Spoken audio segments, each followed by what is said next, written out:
look at these problems on section 6.1 where we use a table to answer the questions. So let's look at number 8.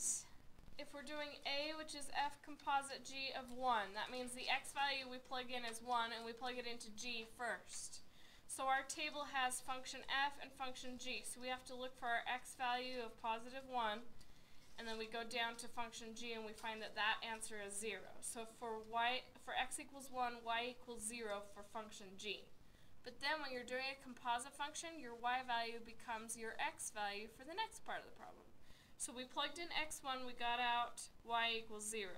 But now we plug in 0 into function F. So now we look at the X value 0, and we look at function F, and the answer is 5. So the final answer for that composite function is 5. Because what you get out of one function, the first one, what you get out of G becomes your X value to plug into F.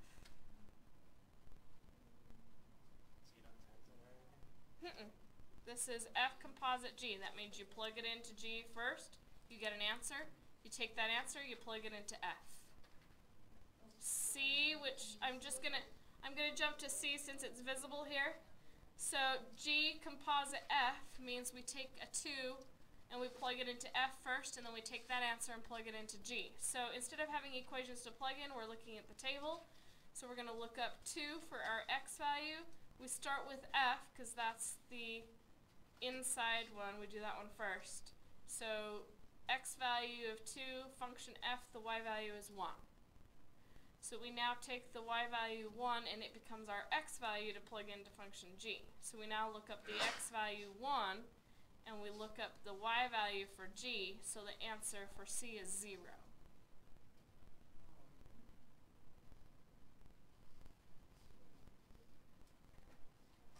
Do you need another one? Should we do E?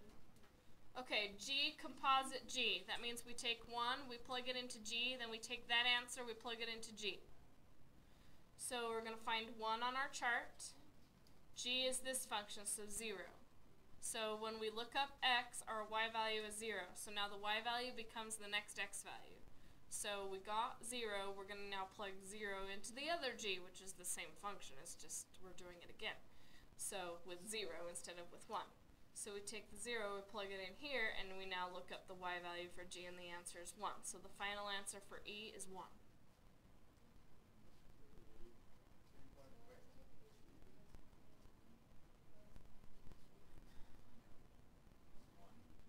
So would F be 7? F. Take the number 3, plug it into F, find what the Y value is, plug it into F, find what the Y value is. So F, we're going to take 3, plug it into F, which is -1, find -1, plug it into F, which is 7. Answer B. Take 2, plug it into G, take that answer, plug it into F. So 2, plug it into G is -3, then we look up the -3, plug it into F, the answer is 11.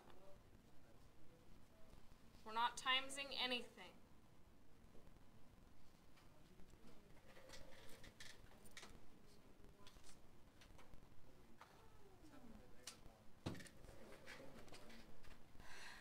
Okay, imagine that we have f of x equals some equation, and we have g of x equals some equation. If we are finding f composite g, that does not mean multiply. That means that you're finding f of g of x. By definition, that's what this means. Which means you start in the inside, finding g of x first. So let's go ahead and plug in a number that's not just g of x. So let's find f composite g of 2. That means we're going to find f of g of 2. That's what that means by definition.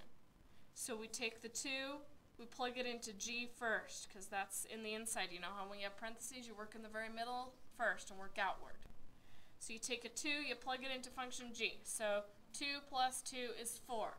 So I plugged in 2 for x, I got out 4 for y, right? This answer in here is 4.